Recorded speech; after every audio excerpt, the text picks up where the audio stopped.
Hello my dear friends and welcome back to another Star Wars news update. In today's video we're going to be talking about Rogue Squadron and more. So without much further ado and without any more jibber jabber, let's dive straight into it. So we're going to start with Obi-Wan Kenobi. We might be getting our first look at the series, or at least some new details, in this month's Star Wars Insider. As one of my patrons made me aware of, Insider number 204 is going to showcase Revenge of the Sith Obi-Wan on the front cover, which means that we might be getting a first look, a new interview, or some kind of details when this month's issue releases. I'll keep you guys up to date on this. It could be a big nothing burger, but they really aren't putting him on the front cover for nothing. It would make sense to have a first look at Obi-Wan about a year before the show drops to start the big hype for it. And since filming has been going on for a few months now, they might have some kind of first look prepared. Even if it's just Ewan McGregor sporting the Obi-Wan costume, it's still something. But what do you guys think? Let me know in the comments down below. And now let's talk about Rogue Squadron. So recently we spoke about Patty Jenkins, and for the upcoming movie Rogue Squadron, she's going to be using the novel and the 1998 video game as inspiration. But we do have another update. Recently she spoke about collaborating with Lucasfilm and how it's a whole other way of working. She also revealed something really big, that she's almost finished the script. So let's take a look at what she has to say.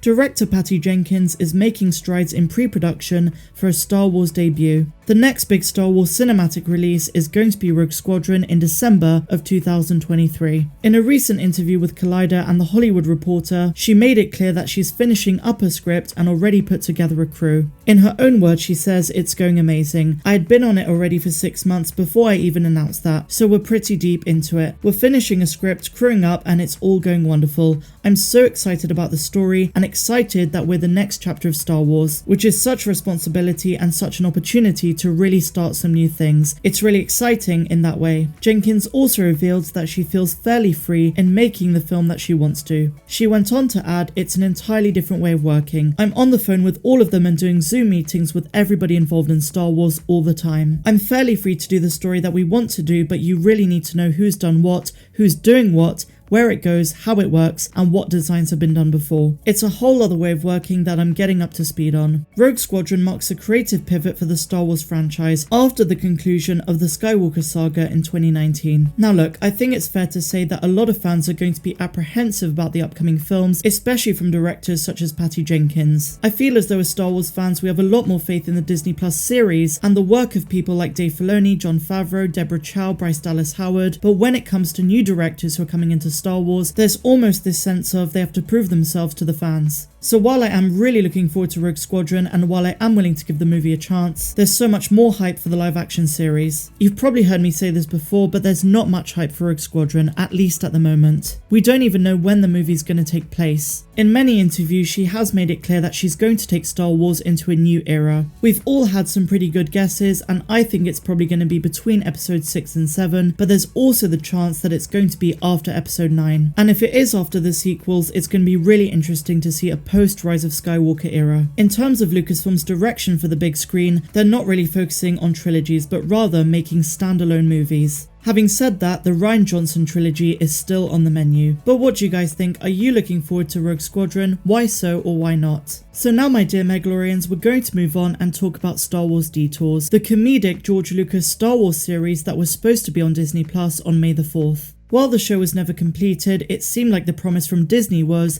that they were going to release it for Disney+.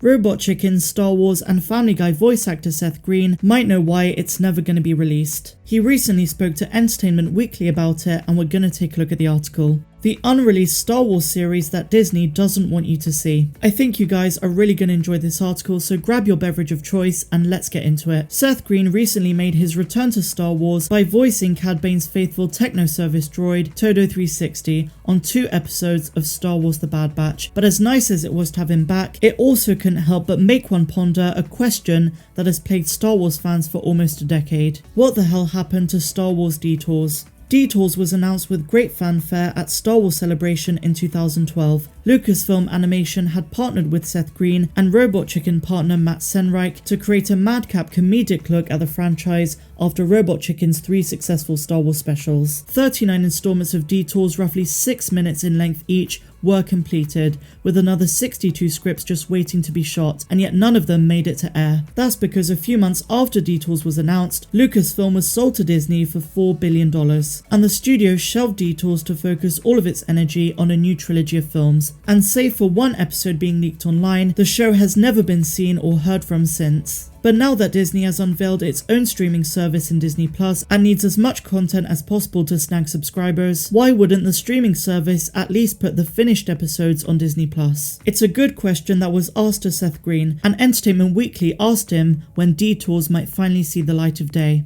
Seth Green answered as follows: "The most recent conversations I've had with anybody who would be in a position to say is that it's not going to be soon. There are 39 episodes that were finished for broadcast, but we finished them almost 10 years ago, so there would have to be a bit of reconfiguring of existing stuff to make it something that Disney Plus would release as a Lucasfilm offering, and the way it's been explained to me is that there hasn't been enough interest." As always with Star Wars fans, the internet might disagree. Seth Green said, "I just report the facts as I have them. I don't really have an emotional position because I got to spend 4 straight years making something with George Lucas, and my partner and I and all of the people that got to work on it, the artists, the actors, the directors, the animators, we all got to make something Star Wars with the guy who created it in the first place. And so I know over those 4 years that he was having fun, and that's all I really care about. I got a priceless experience with one of my truest heroes and got to see him laugh and enjoy all of the things that he had created, and that was in a time before he agreed to sell them to somebody else." And while we couldn't blame him, it's not to say that Green wouldn't love for Detours to see the light of day, but he doesn't think it's going to happen anytime soon,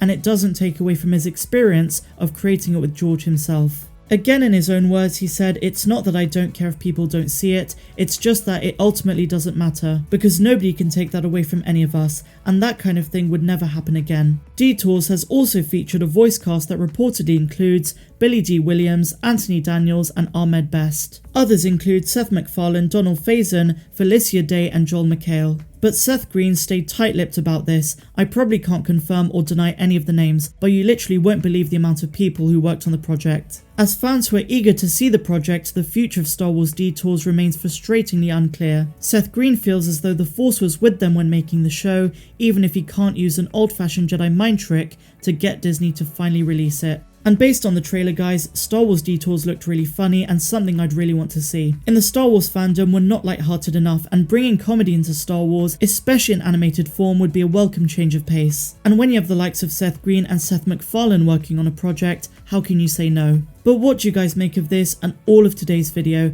Let me know your thoughts in the comments down below. Would you have liked to see Star Wars Detours? And do you think we're going to get it on Disney Plus eventually? If you enjoyed today's video, please be sure to give me a big fat thumbs up, subscribe if you're new, hit the bell, do all that good stuff down below, and if you're feeling generous, please consider contributing to the channel by becoming a patron. The link is in the description. As always, I'm Star Wars Meg, wishing you all a phenomenal rest of the day, no matter where you dwell in the galaxy.